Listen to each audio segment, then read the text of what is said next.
Assalamualaikum warahmatullahi wabarakatuh. Alhamdulillah rabbil alamin. Hamdal hamidin, hamdal mustaghfirin, hamdan yuwafi ni'amahu wa yukafi mazidah. Asyhadu an la ilaha illallah wa asyhadu anna Muhammadan abduhu wa rasuluh. Allahumma salli ala sayyidil wujud, sayyidil qawmain, Sayyidina Ahmad, Sayyidina Muhammad wa alihi wa mahdi khalifatihi wa sallam. Yang sama-sama kita cintai Habibna Hadi bin Abdurrahman Al-Haddad. Kami salah satu penggemar Ratibul Haddad, ya. Ratib jid beliau, ya. Habibna Abdullah Al-Haddad. Entah keikhlasan apa yang kau punya sehingga ratibmu wahai Al-Habib Abdullah kita baca sampai hari ini, ya. Karena Imam Malik mengatakan wa ma lillahi baqiya, sesuatu yang disusun, yang dibuat karena Allah pasti kekal. Jadi benar tuh ujung tadi yang disebut Habibna Al-Hadi, ikhlas. Jadi suatu majelis akan bertahan meskipun diterpa, diuji, kalau dia ada ikhlas. Jadi ujung dari tadi itu ikhlas. Itulah rasul umur kulluha, pokok dari semua urusan kita. Maka sebagai bentuk keikhlasan, usaha mengikhlaskan diri, mari sama-sama kita baca Radina billahi rabba. Sama-sama Radina billahi rabba. Ikuti artinya, ya Allah, kami ridha kepada Engkau, kami ridha kepada ketentuan Engkau, kami ridha sebagai hamba Engkau, kami ridha apapun yang terjadi saat ini, nanti ataupun esok. Radina billahi rabba wa bil islam dina wa bi sayyidina Muhammadin nabiyyan wa rasulah. Sama-sama radina billahi rabba wa bil islam dina wa bi sayyidina Muhammadin nabiyyan wa rasulah. Tidak disebut ridha jika dia percaya kepada Allah tapi tidak terima takdirnya sekarang. Apa takdir kita hari ini? Kita masih hidup, statusnya masih pandemi. Ridha enggak? Dompetnya pandemi enggak? Kena pandemi dompetnya. Sepertinya manusia setiap tahun ngomong hidup susah. Dulu waktu saya kecil, orang-orang tua bilang hidup susah nak. Sekarang udah enak masih ngomong hidup susah. Pas pandemi datang lebih susah lagi. Dulu orang yang bekerja setiap hari di kantor-kantor mengatakan, seandainya kami punya waktu di rumah, kami akan sholat berjamaah. Di musim pandemi ada namanya WFH, bekerja dari rumah. Tapi ternyata dia juga tidak sholat berjamaah, yang ada jin berjamaah. Jadi kita ini seperti yang diceritakan dalam surat As-Sajdah. Setelah masuk kubur, maka orang yang disiksa di dalam kubur mengatakan farji'na na'mal salihah. Ya Rabb, manggil Allah juga. Farji'na, tolong kembalikan kami barang sebentar saja, kami akan beramal soleh. Kami akan ngaji dengan Habib kami. Kami akan datang ke majlis ratib. Tapi nanti kalau dikembalikan, kami sibuk ya Allah. Sok sibuk. Sibuknya dibuang, Kena pandemi. Aku lagi, oh pandemi ya Allah. Manusia semua punya alasan. Jamaah subuh yang diberkahi Allah, untuk mencapai ikhlas mesti pintunya ridho. Tidak ridho, tidak ada namanya ikhlas. Ridho itu puncak dari cinta, awal dari keikhlasan. Maka orang kalau sudah cinta, dia rela apa saja yang diperbuat oleh kekasihnya.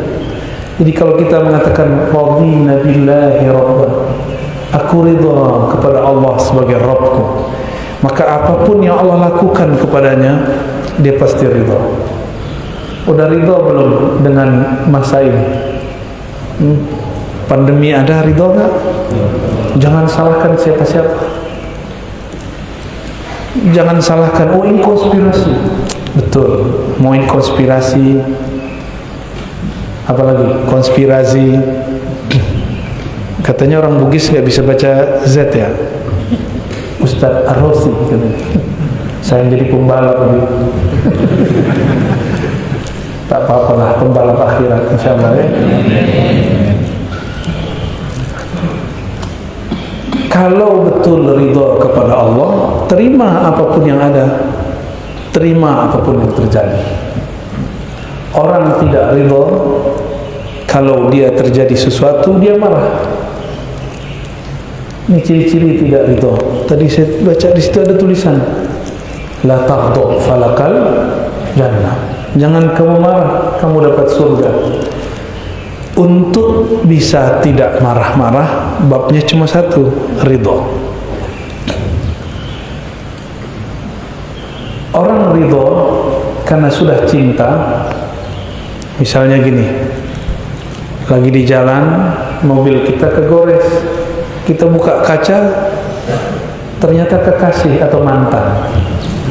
Marah gak? Ya sudah. Dulu waktu saya nyetir, saya masih suka marah-marah. Tiba-tiba di samping saya ngomong, kamu ngebel-ngebel orang, bentak-bentak orang, kalau itu jamaahmu gimana? Lah Ustadz marah-marah. Akhirnya saya kepikiran juga, ya juga ya. Katanya sudah percaya kepada takdir, kita bergeser, kita apapun yang terjadi tidak ada yang luput dari tadbir Allah Subhanahu wa taala. Saya mau tanya Bapak Ibu, ini pertanyaan saya tanyakan di mana-mana. Apakah ada di dunia ini, di alam semesta ini, sesuatu yang terjadi lepas dari pengaturan Allah? Yakin? Yakin?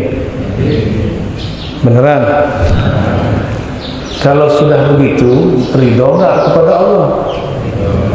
Ya, jadi ridho kepada Allah itu bukan berarti kita kemudian enggak kerja, bukan. Malas-malasan, bukan. Ridho itu kita bahagia dengan apapun yang terjadi. Ketika Sayyidina Adam didebat oleh Sayyidina Musa, apa kata Sayyidina Musa? Anta alladhi akhrajtana minal jannah. Oh kamu, orang yang karena kamu kami semua keluar dari surga. Apa jawaban Sayyidina Adam? Oh anta alladhi kallamallahu ilaih. Oh begini ya pertanyaan orang yang katanya bisa ngomong sama Allah. Oh begini katanya ya, orang yang bisa berbicara kepada Allah kok masih nanya. Kau yang bikin aku keluar dari surga. Lalu Nabi Adam mengatakan lagi apa? Tahukah engkau hai Musa, ya, aku seperti ini sudah Allah tetapkan sebelum aku ada. Nabi Musa kabur. Yang dilawan njitnya Sayyidina Adam. Sayyidina Adam diberikan Allah ilmu, disebut ilmu asma. Ilmu apa namanya? Ilmu asma. Waduh, dia bergetar dia ini ya. Mic-nya grogi-grogi sama saya. Ada mic lagi nggak? Oke. Oh, sudah balik ya. Baik. Mungkin uratnya ketarik tadi.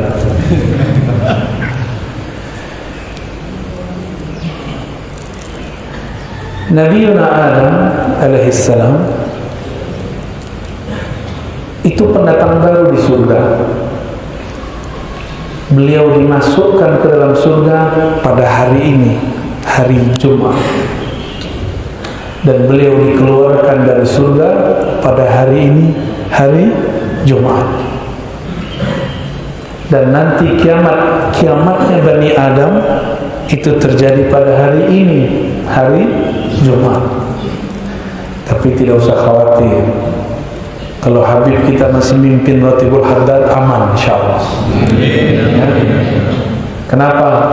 Karena Nabi bersabda, la taqumus sa'ah, tidak terjadi kiamat hatta la yuqalu fil ardi Allah Allah. Kiamat tidak terjadi jika di bumi masih ada orang yang mengajarkan dan yang diajarkan Allah Allah, nama Allah subhanahu wa ta'ala. Dan kita dalam rotib, dalam wiridul latif, dalam hizib kita, hizib paha, hizbul bar, semuanya kita menyebut Allah. Ya Allah, Ya Rahman, Ya Rahim, Ya Qawi, Ya Latif, ya, semua kita sebut asma-asma Allah subhanahu wa ta'ala. Setiap malaikat yang memikul bumi, memikul langit, memikul aras, semuanya punya zikir. Zikir-zikir ini yang membuat malaikat punya energi.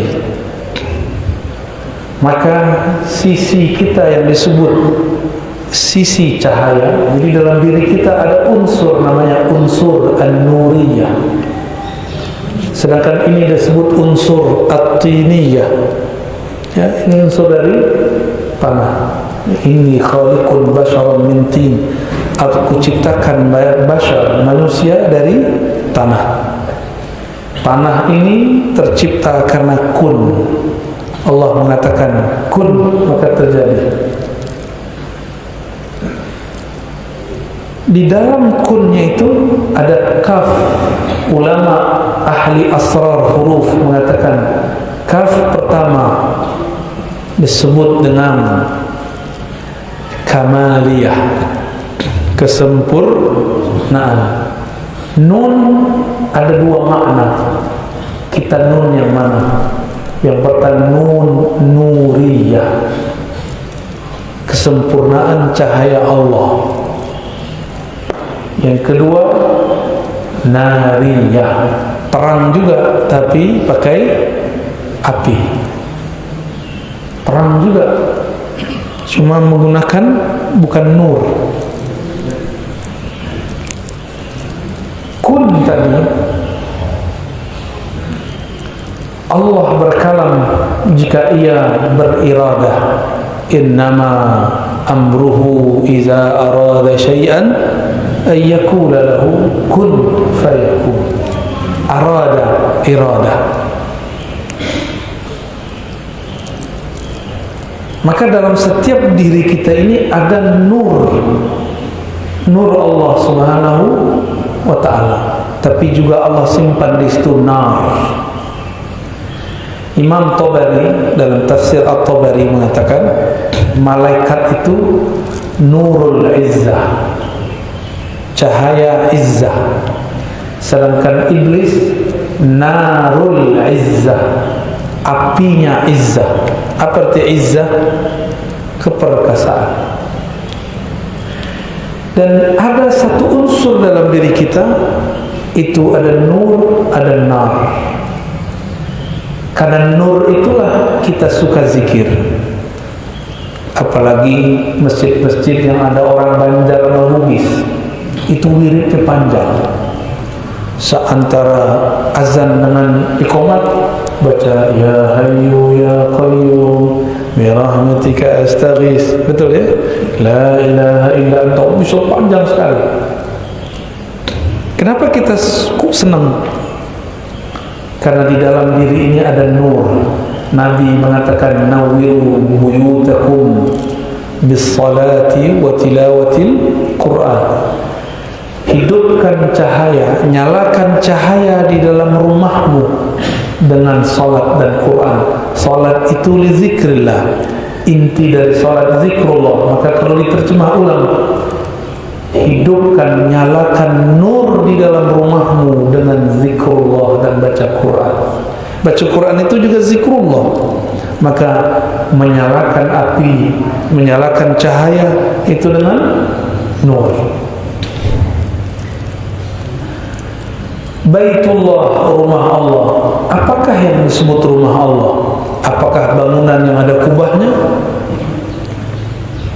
Banyak kok masjid tidak ada kubahnya. Cuma di Indonesia masjid yang harus ada kubah. Masjid di Madinah banyak yang tidak ada kubahnya, cuma sedikit aja. Apalagi masjid-masjid di Eropa nggak ada kubahnya. Karena kubah itu bukan tradisi Rasulullah. Kubah itu tradisi orang Persia dan Romawi. Kubahnya Persia kayak api, kubahnya Romawi beda lagi, bergelombang-gelombang.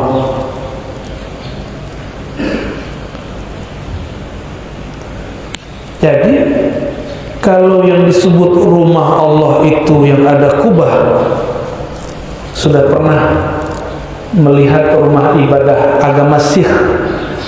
Tahu agama Sikh? Orang India pakai serban, tapi serbannya beda sama serban Habib. Serban Habib itu beda itu ya, bersanad itu. Itu juga pakai kubah, tapi bukan masjid. Jadi jangan tertipu oleh kubah. Kadang ada masjid tanpa berkubah. Lalu inti masjid apa? Rufi'a fihi ismullah. Masjid itu adalah tempat yang nama Allah diangkat, disenandungkan di sana. Lalu masjid, seandainya masjid runtuh, kalau masih ada imam masjid, masih ada muazzin di masjid, masjid masih bisa bangun. Berarti inti masjid siapa? Ada imamnya, ada muazzinnya, ada makmumnya. Inti dari orang yang jadi imam, jadi muazzin, jadi makmum bukan jumlah jamaahnya, tapi kalimah-kalimah yang mereka kata-katakan, kalimah-kalimah yang mereka lafazkan. Oleh karena itu ulama kita buat kesimpulan, qalbul mu'min baitullah. Sebenarnya masjid hakiki bukanlah bangunan yang megah, tapi masjid hakiki adalah qalbu yang di dalamnya ada nama Allah. Sudahkah qalbu ini jadi masjid? Atau sekarang masjid itu kalau di luar jam sholat dikunci, benar? Jangan-jangan qalbu kita selain jam sholat juga dikunci. Jadi masjid cuma pas sholat 5 waktu, benar ya? Malam-malam dikunci, khawatir tarmiknya hilang. Akhirnya banyaklah orang-orang yang gelandangan. Tapi Indonesia gelandangannya termasuk sedikit. Di Prancis itu banyak orang gelandangan, Jerman, Inggris, Spanyol, banyak sekali orang gelandangan. Dan sayangnya yang gelandangan itu separuhnya umat Islam, karena masjid tidak boleh diisi, gereja juga ditutup. Gimana? Siap mau nyalain nama Allah di kalbu? Ya, sebut nama Allah pagi, sore, siang, malam, maka dia menjadi masjidnya Allah. Jika masjid itu didatangi oleh orang-orang yang cinta kepada Allah, maka qalbu yang sudah jadi masjid pasti dikunjungi oleh kekasih-kekasih Allah. Kenapa kita datang kepada para sayyid, para habib, para kiai, para ulama, para wali? Karena qalbu mereka baitullah. jika kita datang kepada mereka, walaupun rumahnya bukan masjid, tapi suasananya melebihi masjid. Faham selama ini kenapa orang ramai ya ke Abuya Ahmad Sarwani, ke Abah Guru Sekumpul, ya, Guru Bangil. Kenapa orang ramai? Karena mereka hakikat masjidnya Allah. Kalau ada mereka, itu makmum langsung datang. Ada mereka, nama Allah langsung diangkat, langsung bersuara.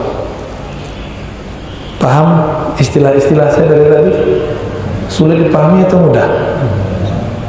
Mudah ya? Padahal dulu kata orang ini kajian susah.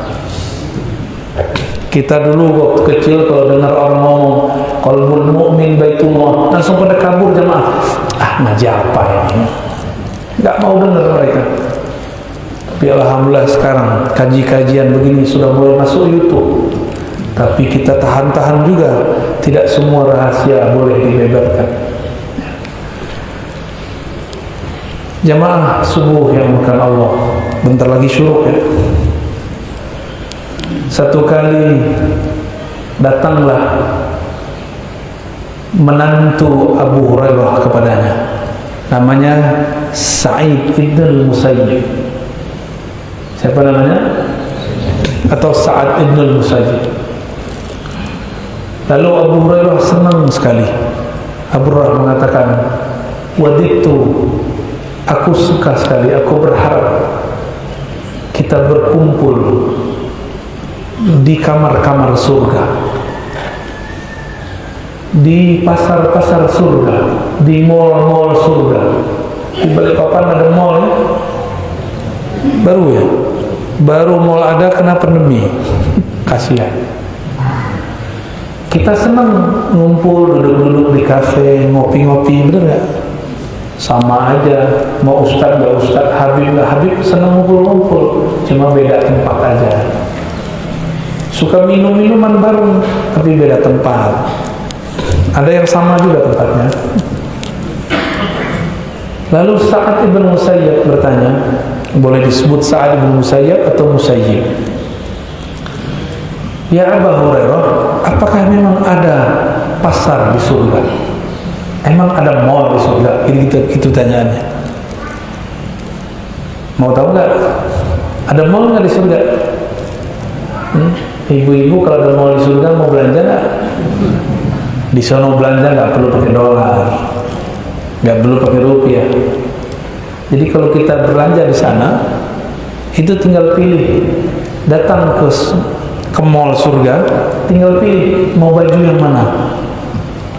Tapi di situ nanti ada poinnya. Kalau kita mengambil yang selalu bagus, poinnya ngomong, poin Anda belum cukup. Bisa begitu. Lalu Sayyidina Abu Hurairah mengatakan, betul, inna fil jannati la suqan, sungguh di surga itu ada mall-mall, pasar-pasar. Di pasar itu orang keluar pada hari Jumat. Keluarnya hari Jumat. Dalam beberapa riwayat yang sahih disebutkan, jika ada seseorang keluar dari rumahnya pergi ke pasar surga, mall surga, di tengah jalan dia kena angin. Angin itu ada debunya jadi bedak. Mukanya langsung kinclong tanpa perlu ke salon, tanpa perlu pakai SK2, Bu. Nggak perlu pakai pemutih, pembersih. Sampai di dalam pasar surga, dia pilih mana dia mau tanpa perlu membayar.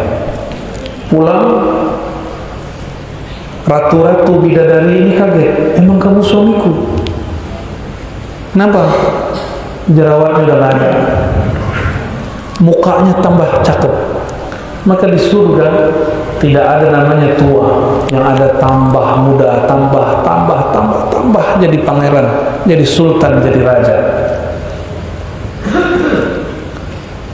Lalu kata Sayyidina Abu Hurairah, pada hari Jumat itu orang-orang di surga berkumpul di suatu tempat yang mana Allah akan menampakkan nurnya.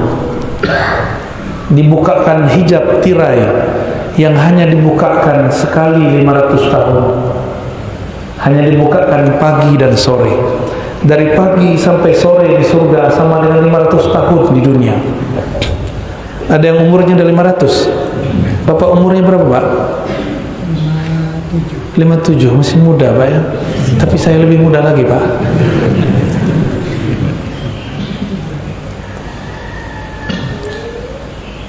Mereka berkumpul semua. Lalu Allah Tabaraka wa Ta'ala membuka tirai penghalang antaranya dan hamba-hambanya. Maka mereka semua melihat kepada nur Allah Subhanahu wa Ta'ala. Bertanyalah saat Ibnu Musayyib. Pertanyaan itu sama dengan pertanyaan Abu Hurairah kepada Nabi. Wahai Rasulullah, hal nara Rabbana? Apakah kita diizinkan memandang kepada Allah Subhanahu wa Ta'ala? Ini mohon maaf nih, penasaran nggak sama orang yang pakai tutup wajahnya? Penasaran? Bener? Pengen nggak dia buka? Gimana caranya? Lamaran dulu. Apalagi habis lamaran biar terus gimana? Akad dulu ya. Bener. Allah lebih mulia dari itu. Allah membuat tabir antara kita dan dia. Allah tidaklah ditutup oleh tabir, kitalah yang ditutup oleh tabir itu. Tabir itu bahasa Arabnya hijab. Masing-masing kita punya hijab. Maka di saat itu semua orang memandang Allah, tapi hijabnya beda-beda. Yang dibukakan Allah lain. Di saat itulah mereka lupa dengan semua nikmat di surga. Lupa semua. Bahkan lupa kepada dirinya sendiri. Jangan dibayangin ngeliatin Allah begini, enggak ada yang sanggup. Itu kalau cahaya Allah keluar, semuanya sujud. Jangankan di sana, di bumi dibacakan ayat sajadah, orang sujud. Tadi mohon maaf, biar cepat dikit saya pakai surat Al-Munafikun. Tapi panjang juga ya. Kayaknya kakinya tadi pegel-pegel. Sengaja pakai surat At-Taghabun di ayat keduanya, di surat keduanya, di rakaat kedua. Karena kalau pakai sajadah, saya pasangannya Al-Insan. Berani? Bagi saya baca sajadah dipotong jadi dua itu belum sunnah. Kalau sholat subuh Jumat, sajadah rakaat pertama, Al-Insan rakaat kedua, kuat. Kapan ngajinya ntar tuh? Apalagi bacanya tartil mujawwad ya. Kayak tadi tartil tapi ada mujawwadnya sedikit. Kapan selesainya? Nah, maka kita ambil yang biasa Nabi baca setiap Jumat selain sajadah, itu Al-Munafikun dan potongan dari Taghabun. Biasanya Nabi juga baca surat Qaf. Saya baca Qaf 3 halaman. Itu favorit saya kalau subuh. Cuma semenjak pindah ke komplek, nggak mungkin baca Qaf kecuali 1 halaman lepas. Pada protes. Padahal kalau dia mau tahan, selama itulah dia bertahan memandang nur Allah Subhanahu wa Ta'ala. Jadi semua kita nanti jika bertemu Allah, nggak ada ngeliatin begini, nggak ada yang berani, pasti sujud. Hatta Nabi Muhammad sallallahu alaihi wasallam, tapi beliau paling tinggi maqamnya, disebut maqamam mahmuda. Maka sesiapa saja yang mendengarkan azan lalu baca doa ba'da azan, akan diizinkan oleh Rasulullah mendekati majelisnya. Jadi di sana kita juga bermajelis. Manusia itu makhluk yang suka bermajelis-majelis. Sepi loh gak bermajelis. Inilah kekuatan, the power of Nusantara. the power of Indonesia, the power of Malay, ya, kekuatan orang-orang Islam di negeri ini adalah ngumpul, tidak nafsi-nafsi, tidak sendiri-sendiri, nggak nyalah-nyalahin banyak kelompok, karena itu memecah, justru merangkul, seperti yang dilakukan oleh para habaib dan kiai-kiai kita. Kita bersyukur punya guru-guru seperti mereka. Ya, cukuplah saya yang polemik, ya, Habib Rosabi. Aneh aja yang berhadapan. Orang kayak saya nggak usah banyak-banyak. Ya, nanti banyak polemik nanti. Untung saya belajar tasawuf, akhirnya polemiknya sudah dikurangi selama 2 tahun ini. Dulu enggak, dulu hampir tiap ceramah isinya polemik, sunnah bid'ah, sunnah bid'ah. Tapi versi kita, selesai mereka kemudian memandang Allah, Allah tutup hijabnya. Kembalilah kesadaran semua orang yang memandang Allah Subhanahu wa ta'ala. Lalu mereka pulang ke istana-istana mereka di surga. Ketika pulang, mereka rindu selalu kepada Allah. Tapi baru diizinkan 500 tahun lagi. Rindu nggak tuh? 500 tahun. Ya. Tapi ingat, 500 tahun di sana kita nggak akan ubanan. Tenang Pak, nanti kita seumuran di sana. Nanti Bapak seumuran saya, mau nggak? Nanti kita sedang Habib semua antaranya, bahkan lebih. Mau nggak Pak? Insya Allah. Jangan insya Allah, mau gitu. Bapak mau tetap istiqomah dalam ketuaan, dalam uban, tenang ya. Di sana semua umur kita sama. Tapi ketika pulang, rindunya tidak tahan. Maka jangan salah faham terhadap ayat-ayat menikah di surga, ayat-ayat bidadari, ayat-ayat menyebutkan lazzatul zawaj wal wata wal jima'. Jangan salah faham.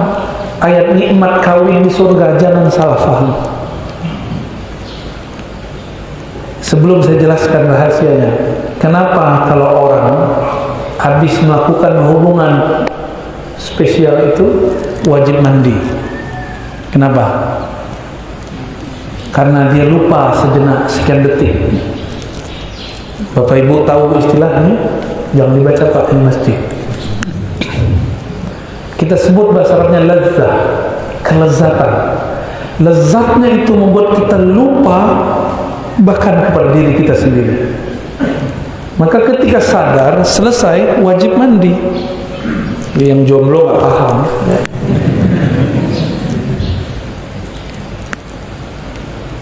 Ketika kita di sana, selesai memandang Allah, lupa semua nikmatnya tiada tara. Pulang ke istana-istana, rumah-rumah kita di surga, kalau kita memang ahli surga, amin.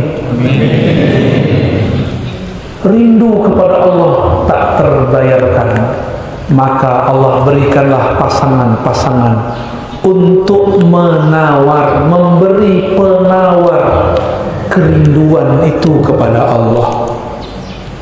Itulah rahasia kenapa orang-orang yang tambah tinggi makomnya memandang Allah, tambah banyak juga harinya di surga. Perempuan juga sama. Jika dia adalah perempuan-perempuan surga, dia jadi ratu. Itu bidadari menjadi pelayan-pelayannya. Mau nggak Bu? Ntar keriput nggak ada di sono, nggak ada rambut rontok, nggak ada di sana. Ya? Perempuan ini kan hidupnya betul-betul banyak ujian Pak. Jadi cukup mereka dapat ujian banyak. Udahlah hai, habis itu kalau nikah hamil ribet. Kalau udah hamil miring ke kiri susah, ke kanan susah. Telentang sakit punggung, bener. Habis itu melahirkan, ada yang menyambung nyawanya, ada yang pendarahan. Begitulah. Dikira sudah selesai, ternyata masih menyusui. Bapak ada yang nyusui nggak? Bapak menyusui Pak? Nggak nyusui Pak. Maka Allah itu kasih kenikmatan kepada ibu-ibu itu, perempuan, di setiap cengkal, di setiap sisi badannya. Jadi jangan coba-coba main-main dengan perempuan, karena setiap jengkal tubuhnya ada kelezatan. Pada mereka, di kita enggak. Itu pengganti susahnya ujian yang mereka rasakan. Nanti di surga terjadi perdebatan ahli surga. Perempuan surga bidadari dengan ibu-ibu ini kalau masuk surga. Mau nggak Bu masuk surga? Ridho sama suami ya, tasdik sama suami. Jangan ingkar mulu sama suami. Apalagi marah-marahin suaminya ya. Ini bukan belain Pak Polisi, ini bukan. Pak Polisi ini galak di luar, di rumah. Sami'na wa asayna. Tahu wa asayna. Perempuan surga ngomong, oh kalian nih istri-istrinya suamiku. Jadi bapak ini disebut suami sama perempuan surga. Tapi ketika istri-istri kita datang, diejek sama bidadari. Kita bidadari, kalian nih keteknya dulu bau kan? Kalian nih dulu haid kan? Nifas kan? Kalian nih jelek bau. Jadi ibu-ibu ini nanti masuk surga, walaupun nggak bau, bidadari begini hidungnya, gaya-gayaan aja, nggak mau dijawab oleh perempuan mukminah. Oh kalian nih bidadari, nggak ngerti kita ya? Itu suami kami itu, suami kalian itu bekas kami semua. Terus apa lagi? Kalian pernah sholat nggak? Kalian pernah puasa nggak? Pernah baca Quran nggak? Pernah tahajud nggak? Pernah haji umroh nggak? Kata bidadari, ampun. Akhirnya bidadari semuanya tunduk kepada perempuan-perempuan beriman. Jadi tenang Bu ya, biarlah di sini jerawatan ya, biarlah di sini ditinggal-tinggal suami ngaji majelis, nggak apa-apa. Insya Allah di sana kalau ridho Allah muliakan ya, dan Allah jadikan masing-masing kita mendapatkan 100 kekuatan semua makhluk di bumi. Ada orang paling kuat di sini, dia dikasihkan 100 kekuatan. Itu surga paling rendah. Kalau surga paling tinggi bisa jadi 2000, 3000 kekuatan. Maka di sana nggak ada cemburu. Satu laki-laki bisa punya 70.000 bidadari. Paling sedikit 72, itu yang dikejar-kejar sama kawan kita. Ya salamnya. Masa mau masuk surga, mau kawin 70 bidadari harus bunuh orang dulu. Itu namanya surga antara dua paha. Surga syahwat. Nauzubillah. Bukan itu surga yang kita mau. Surga yang kita mau memandang kepada Allah Subhanahu wa ta'ala. Itu surga yang kita mau. Bertemu Allah. Sudah faham kenapa ada menikah banyak di surga, banyak jima di surga? Kenapa? Mereka rindu kepada Allah, tidak tertahan. Maka penawarnya adalah kawin. Malam pertama terus tuh mereka tuh. Tapi nggak puas juga,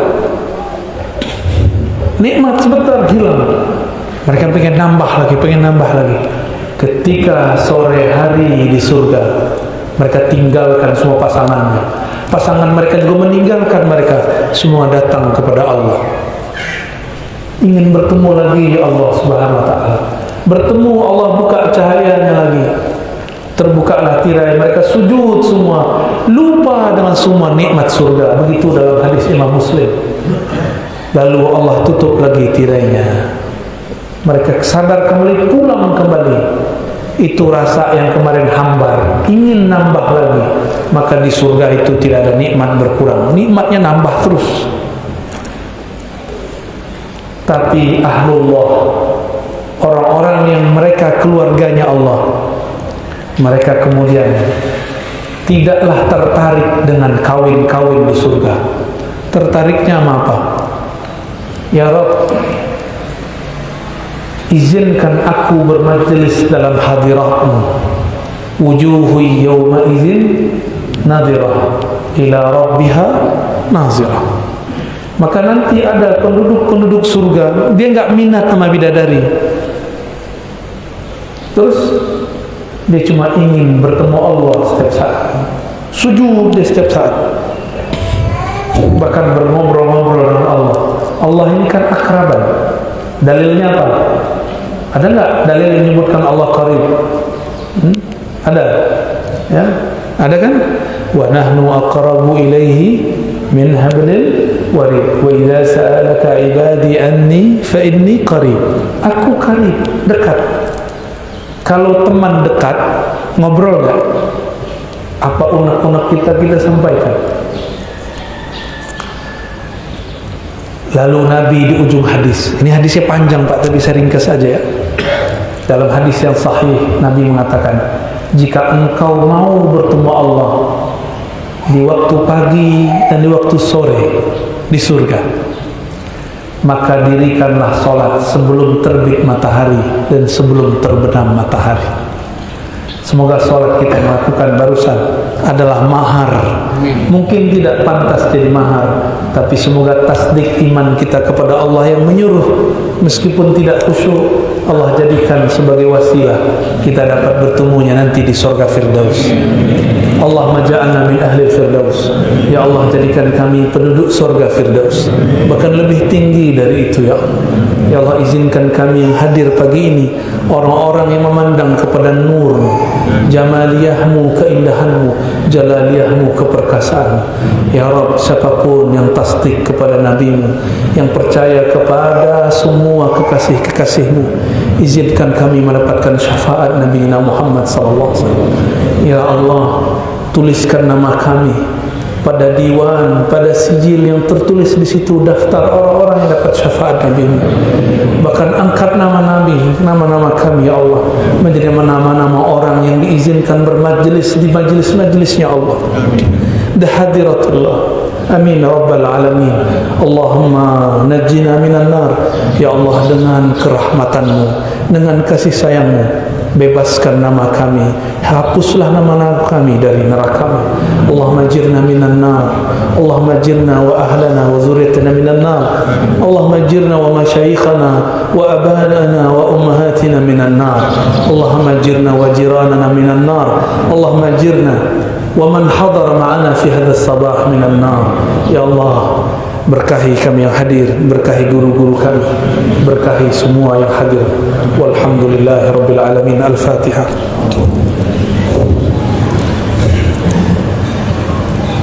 Ya. Shiratal ladzina an'amta 'alaihim waladdallin. Cukup. Puasnya nanti di surga. Kalau kita masuk surga, ya, gimana? Sajul, cukup, kita tutup. Baik jamaah syuruk, tadi subuh ya, yang dimuliakan Allah. Kami bukan orang sempurna, kesempurnaan milik Allah SWT.